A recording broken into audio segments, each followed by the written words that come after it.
up, everybody? Welcome to another episode of the Trust Your Boy podcast. My name's Stephen Wright, joined by Mr. William Monroe. Will, how you doing? Steve, I'm doing well. Monday evening here, getting ready for our Monday Night Football game of the Kansas City Chiefs and the New York Giants.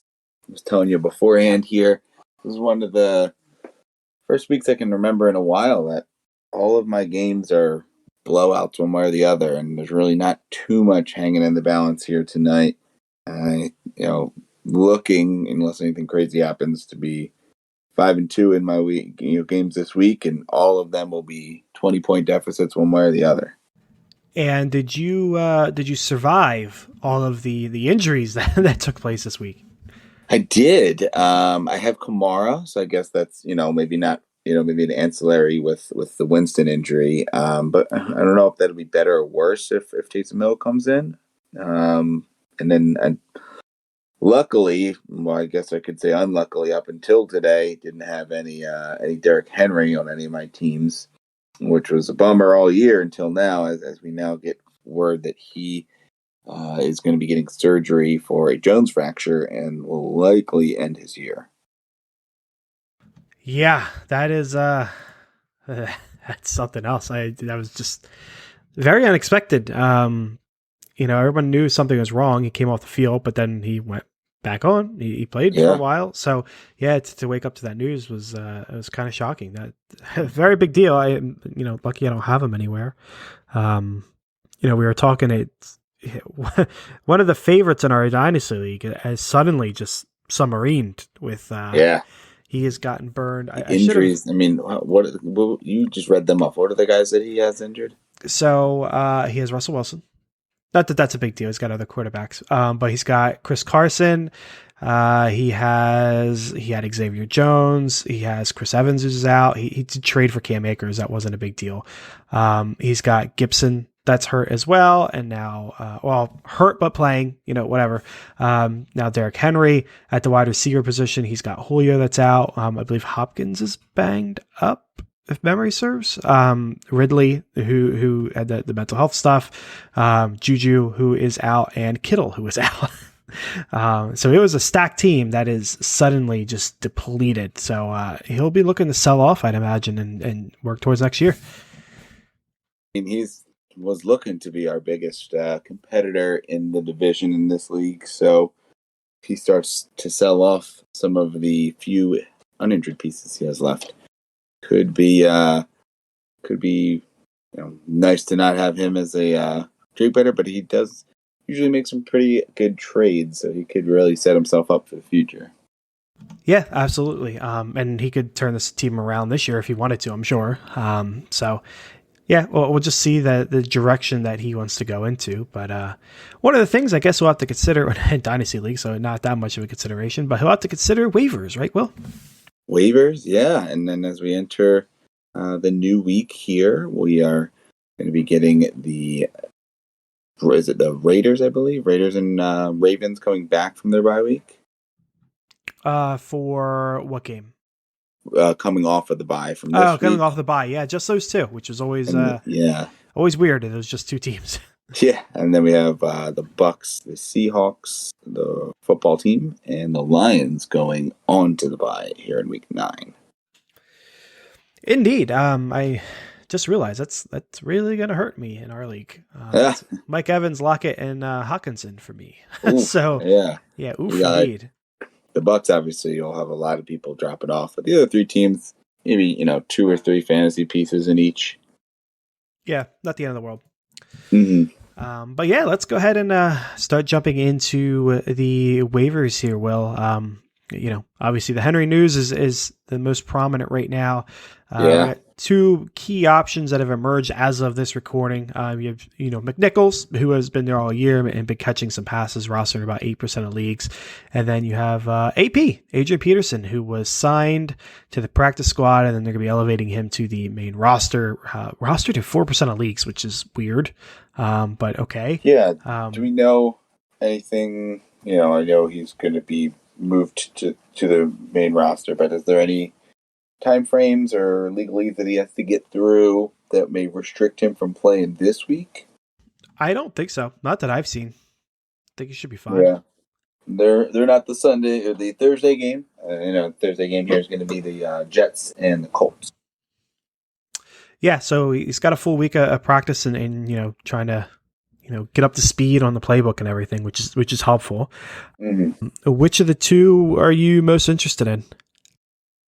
I want to say McNichols. I mean, any type of PPR, probably him. I think he has been a little bit more of the pass catching guy there.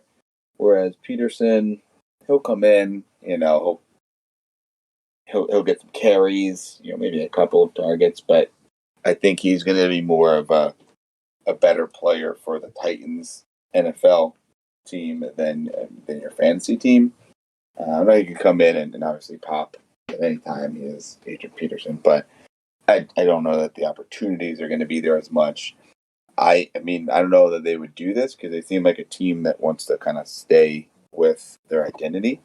But I think they would be wise to switch it up a little bit and become a little bit more of a passing team. Kind of let Tannehill open up. You have AJ Brown killing it.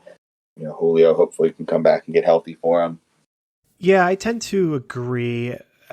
And part of it's everything you said. The other part of it's, I don't know how much I trust AP. I mean, last we've seen of him when he played for Washington and when he played for Detroit, he had fantasy usable days. Like, he looked fine.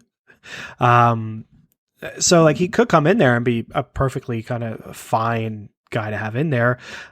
Or this could be a day one, they're signing Peterson, and then tomorrow it's Gurley or someone else. And, suddenly it's a 3-headed deal between, AP, Baltimore situation basically. Yeah. Of roll the dice, which one's it going to be? Who knows? Who's it going to be this week? Yeah, maybe they trade for Mac. The fantasy footballers I mentioned trading for Melvin Gordon. There's different options out there they can go down. And given that they are, a Super Bowl contender, they'd be more likely to make a trade for a player like a Mac or a Melvin Gordon than say the Jaguars, with James Robinson being hurt. They're not going to trade for anybody relevant.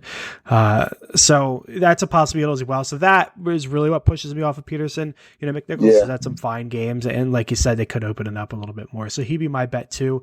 Now the problem is how much do you? Yeah, that's the thing. I think McNichols would be the guy I'd be okay spending some for, but I think there's close to a 0 chance that they don't bring somebody else in, or there's just not a clear guy there that you're able to play. So I mean, I probably spend 10, 12 if you really think McNichols is the guy. I think in a lot of leagues, Peterson may be the guy that is taken with more fab. So you may be able to sneak away at McNichols here because of the name value of Peterson. Yeah, and I think kind of the revert or the lack of name value for McNichols. I'm not sure everyone even knows who he is. Yeah. He was a Tampa draft pick a couple years ago. He had some good games, but he's not relevant enough for everyone to know who he is. So I think he could just end up passing under the radar. But I'm with you. I'd probably pay 50%. I think for whatever he is going to go for, it's not going to be worth what you get out of him. Yeah. So I'm probably maybe he falls through the cracks. So if you can put 10 down and see if you can get him, great. If not, let someone else spend up on him. Yeah, absolutely. Another 2-man option here. Miles Sanders went down. Clearly it was not Kenneth Gainwell. Thanks a lot. But Jordan Howard got some usage. He's rostered about 2% of leagues, and Boston Scott, rostered about 20% of leagues, had a big game. What are you willing to bid on these guys? I'm assuming Scott's the one you want. Yeah, it's a similar situation. Although I think both, prove to have some relevance, and I think both of them, we've seen it obviously here this week. So I think I wouldn't mind putting bids in on both of them. I'd rather have Boston Scott, especially because he's very versatile, in which he can return the ball as well, but he could definitely be a pass catcher. Whereas Jordan Howard's more of a thumper, you're banking on a touchdown, right? If you don't get, he had 2 touchdowns this week, so great, he had a great game. But if he doesn't get in the end zone, I think he only had 3 carries or something, so he didn't get many yards. You're not going to be expecting a lot of yards from him. So I think I think Scott's the guy, and I mean, we don't know the severity. I think they're hoping it's just going to be the 3 weeks, which would mean we have, I believe, 2 weeks left. But they have a week 14 bye, so if they're not, competing, maybe they hold Sanders out a little more. I still don't know. So I think he's, probably worth, around 20%, maybe a little more. But you have to know that the chance that's only a, 2 week, spend, and even with the 2 week spend, you're still competing with the chance that a rookie like Gainwell, has a big game and breaks out, and Howard's still going to be there to take away some of those goal line carries. Yeah, I think one of the things, and I will probably be cutting him because I'm just over it. But one of the things you do need to remember about Gainwell is that he's a pass catcher, and this game was not a game script for a pass catcher. Where they play the Chargers next week, and the Eagles are going to die, and they're going to need a pass catcher. We'll see, man. Those Chargers haven't looked the same either, but this is I would true. imagine. They're coming, and it is coming out east, so a lot of times it's tough for those Western teams to travel. But yeah, it can be. Yeah, I imagine the line will still be, 3 to 6 points to the Chargers. Yeah, probably. So maybe Gainwell gets some work, but I'm with you. Like, I'm not going to trust the touchdown opportunity with Philly to go with a Howard. Yeah, he's not a bad desperation play. You got a couple people on bye, that's fine. But I would rather have Scott. After that week, you're going to have to pay up, and like you said, you're paying up and you're going to get 2 weeks. If you're one of those middle teams, you're looking to buy wins. That's perfectly fine. There's nothing wrong with that. Yeah. If you are, a top team, then, you got to weigh that cost option. But yeah, I don't know what he's going to go for, but I'd imagine it's probably going to be a lot, 30, 40%. If I would assume. Yeah, you'd think that's likely where he would go. So, like I said, it depends on really how bad you need him. I may be willing to spend up like that if season's on the line and you really need to buy a win or two. But yeah, if you're in contention and holding well, probably don't want to spend up that much and probably bid in 2025 and once again, maybe someone sees Howard come back and remembers him from the Super Bowl run, and you have a chance that someone may be spending more on him, but probably unlikely. Yeah, indeed. Next up on the list, we have Mr. Carlos Hyde. Now, if memory serves, we don't know the long-term situation with James Robinson. I believe they've said that he's avoided a serious injury, but I don't think they have gone as far as saying, he might play this week or he might miss 2 weeks. Like, I don't think we know any of that yet, which means Carlos Hyde could be in play this week. He does have the Bills, so that doesn't bode well. But he could be one of the cheaper options you have compared to the guys we've already talked about, because it's Carlos Hyde and it's the Jaguars and they're against the Bills. So maybe you could drop like a 10% and grab him. Are you interested in Hyde? Yeah, it's a tough matchup too. I wish it was like a better matchup. He seems like a great 1 week guy to get you over, and maybe it's more, but you're just banking on him being just a 1 week rental that you don't have to spend up on. So, if he had a better matchup, maybe willing to go to like 15 or 20, but yeah, I think 10% is probably a safer bet there.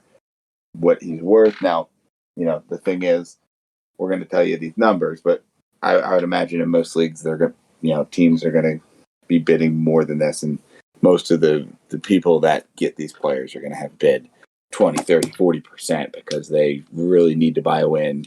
So it really is all about your team and the makeup of your team. But he's someone that I think I'd be pretty interested in here. Okay, we got 2 more options here, Will.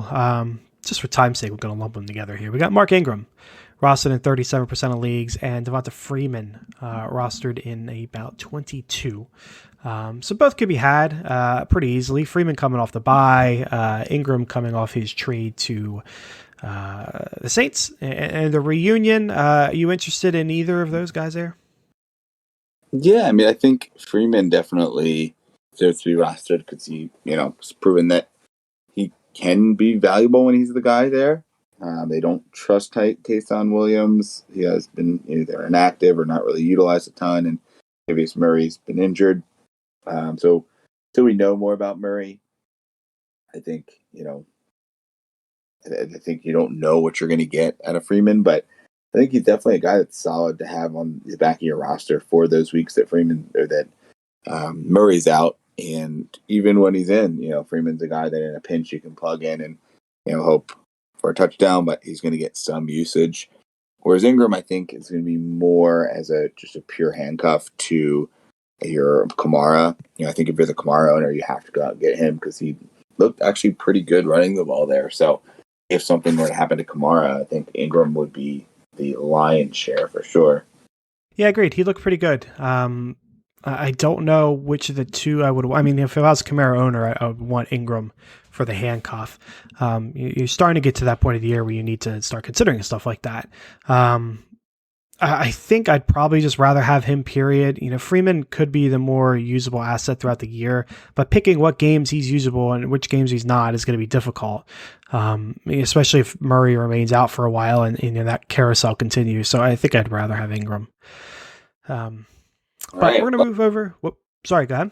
Nope, I'm just going to say that wraps up the running backs here. Got a couple of receivers. Lighter day for receivers. I think we usually have a lot. Yeah. Typically there are a few more. We only got 5 here for us today. Starting off with Mr. Randall Cobb, rostered about 36% of leagues. He's a tough one because you'd imagine Adams and Lazard are going to be coming back. Maybe he picks up some of that Tunyon work. But what do you think of Cobb? Yeah, I like Cobb. I think he clearly has the trust of Aaron Rodgers, and that's important. So even when Adams comes back, I think Tunyon out for the year. Cobb is pretty clear the number 2. I mean, we'll see about Lazard when he's back and healthy. They've proven, they don't really trust MVS. So I think at the worst, he's like the third option in the receiving group.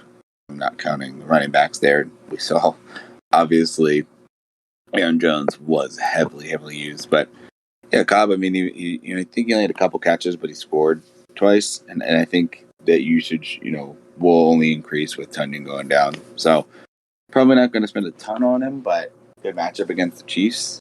So I think it's definitely someone you can utilize. And if we willing to spend 10-ish on a receiver there, which is, not usually what I budget for, but he's someone I think be good to have on your roster and you can play in a pinch. Yeah, especially you got bye weeks coming up. He's a good guy to fill in. Maybe I'll look for him, when I'm drowning. Our league's usually pretty deep, so I'm not sure he'll be available, but he's interesting. I think I like our next guy more. Devonte Parker, rostered 35% of leagues, had a good game back.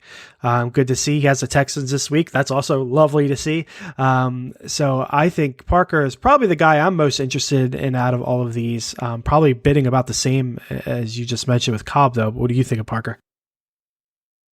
Yeah, I think Parker's probably the guy that I want the most. I'm probably be willing to go up to 10 or 15 even for him because I think he's someone that whether it's Tua the rest of the year, whether they trade for Deshaun Watson, I think his situation from here on out is just going to be the same or better. So I like where he's at there. It seems like it's really just him and Waddle. They've moved on from Preston Williams. Fuller hasn't been able to be healthy consistently.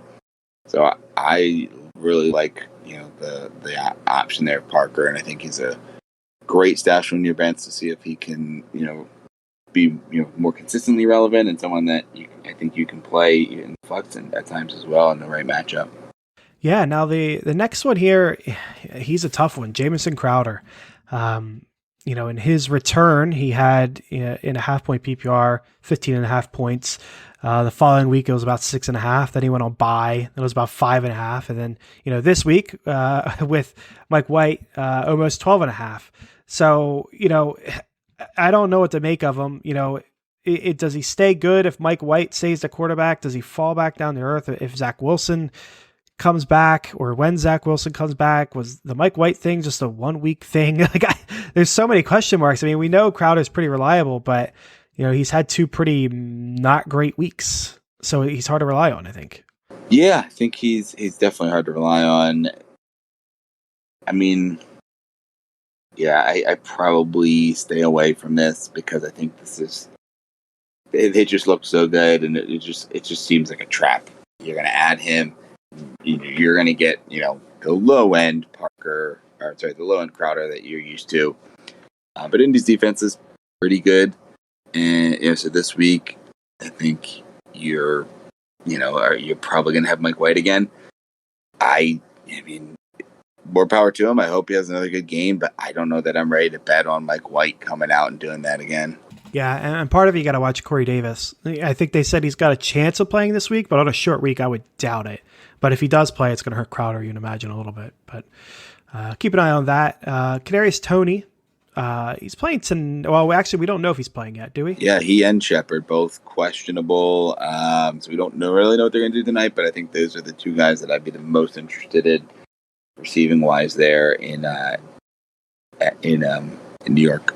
Yeah, it might be one of those situations, they play the Chiefs where if either one of them plays, you're probably going to have to pay up for them come waiver wire. And if they don't, then you might be able to sneak one through and grab them because people have forgotten about them. But both, over 50%, rostered, so it might be difficult either way. But you have to figure out what happens Monday and then make a call from there, I think.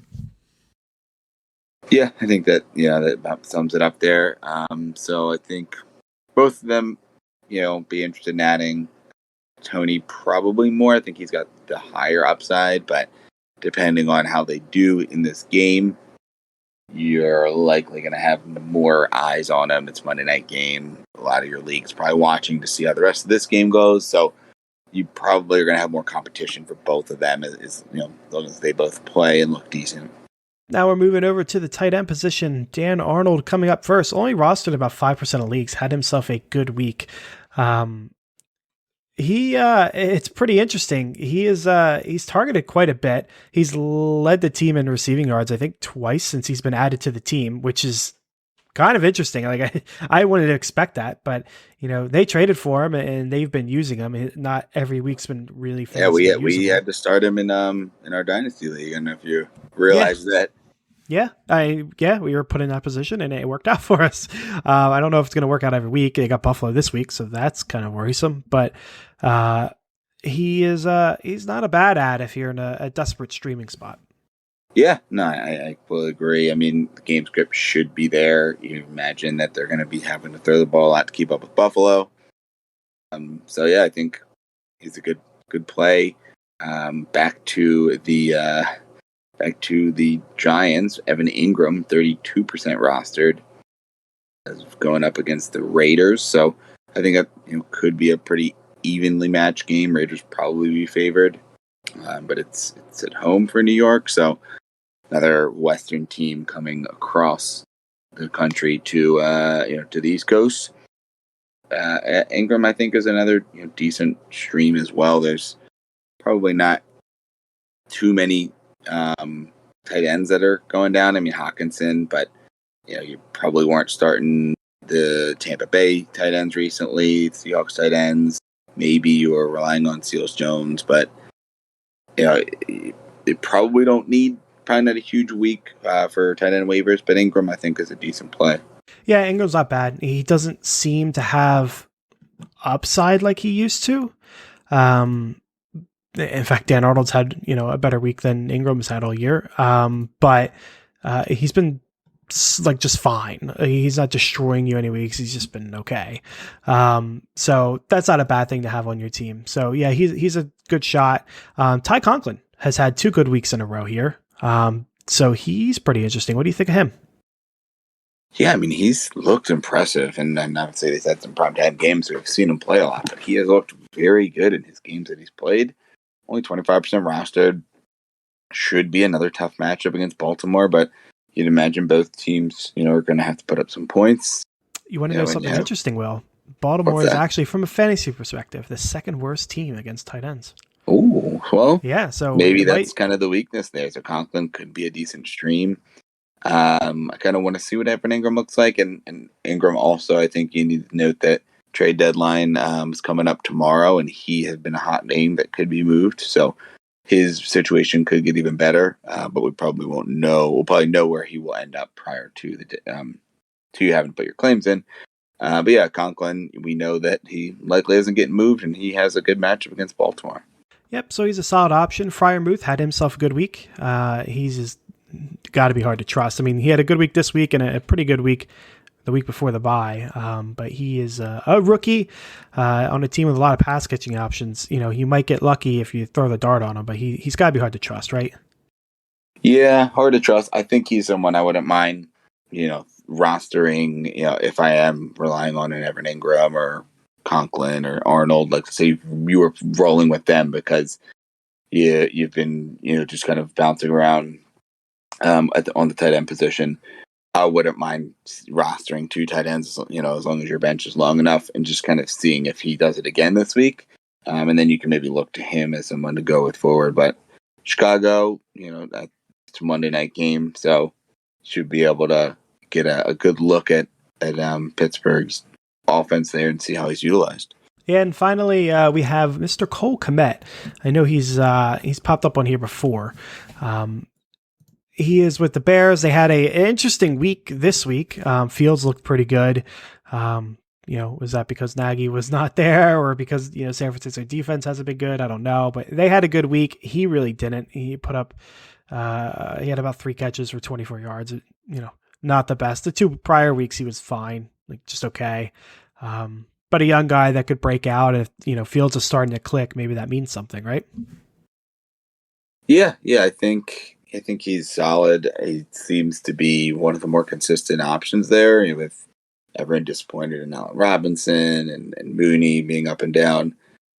He seems to be kind of one of the, young quarterback's best friends is the tight end there. So another guy I think like Freiermuth that, probably more ready to play him this week than Freiermuth, but a guy that I'd maybe want to see again, see if the offense looks the same once again. And hopefully as long as it does, you can see if you can roll with him. But he's another guy I would like to give another week. Okay, well, so that's going to tie up the tight ends. Let's get into the streaming portion of the show here. Quarterbacks, well, Taysom Hill versus Atlanta, assuming he's playing here. Tua versus Houston. Carson Wentz versus the Jets, and Teddy Bridgewater at Dallas. Who are you streaming? Yeah, Tua is definitely the guy here for me. I picked him up in the league that I have Brady last week, the anticipation of this Houston matchup, and Brady going on bye. So I think he's definitely the play here. You could say Carson against the Jets, but he's had some bonehead plays, and the Jets have played better as of late. I think Hill is the wild card here. I'd love to pick up Hill and roster him and see what happens going forward. So I think Hill's a really good kind of stash to see when he gets healthy. If he's the guy, do they make a trade? But if they don't pick anybody up, make a trade in the next 24 hours or less, I think Hill could be the guy going forward, and offense will change a bit, but he should have some major fantasy value. Yeah, I do like Hill. I agree with you, though. I think he's probably a longer-term play. Good matchup against Atlanta, but I don't think I want to play him his first week back after injury, especially when he's a guy that relies on his legs a lot. So I would probably pass on Hill. I mean, for me, Bridgewater's an easy guy to overlook. So it comes down to Tua and Wentz. And again, like you said, it's hard to pass up Tua against Houston. He's got upside to his game that we've seen, and we should hopefully see that against Houston. You had mentioned Wentz, and we had mentioned Wentz last week. He's been good like every week of the year. I think there was I had one bad week, and every week we get some highlight dumb play that he's making. But from a fantasy perspective, he's putting up around 25 points every week, and that's not week winning. It's not week losing. Like he's been fine, good enough to win you games. So I wouldn't hesitate to play Wentz, but Tua's got probably a similar floor with more upside. So I'd stick with Tua as well. Yeah, I'm there with that. I think Hill, like I said, is more of like a roster and keep him on the bench, see what you can get with him going forward the rest of the year, whereas Tua is a great stream this week. Yep, absolutely. And finally, we got defensive streamers. The Patriots at Carolina, the Cowboys versus Denver, the Saints versus Atlanta, and the Chargers at Philly. Yeah, dude, the Patriots and Carolina, that could be a game where you want to start both defenses because both offenses are not looking great. They've had some plays. Both defenses are playing well. Gilmore back now for Carolina. Patriots defense looks really good against Herbert. So I think those are two teams that I'd really like to play. Cowboys defense is sneaky as well. They've been playing well. But the Saints, I think, are the team that I couldn't find room in our league for them. But I wanted to pick them up so bad and just throw them on the bench, for the stretch run because I thought they were good. I didn't think they would be able to do what they did to Brady, but I think that's the move. I mean, Matt Ryan. I don't. Did you see the injury to Matt Ryan? Yeah, I did. Was, Man, that's. I mean, he rough. came back and played, but I mean that could be a game, an injury where you play the rest of the game, but maybe they sit him this week to let that heal up a little bit. Yeah, I agree, and that's why I'm leaning with the Saints as well. I agree with you on the Patriots matchup. I think that could be pretty good. But I think out of the four, I would go with the Saints because of that, and not only because of that. So, you're missing Ridley. You could be missing Matt Ryan. The Saints defense should have, just a ball out there. But at the same time, your quarterback's going down, and I'm assuming it's going to be Trevor Siemian this week. Even if it's not, you're rolling out a Taysom Hill that's just coming off an injury. I'm assuming you're going to try to play really good defensive football and to try to help the offense out and, combine that with Atlanta's offense not being great. I think that would spell a pretty good week for the Saints. Yeah, I think that's the target stream for sure. Absolutely. And that is going to take care of this week's episode. Tune in on Thursday for our start sits. Until then, trust your board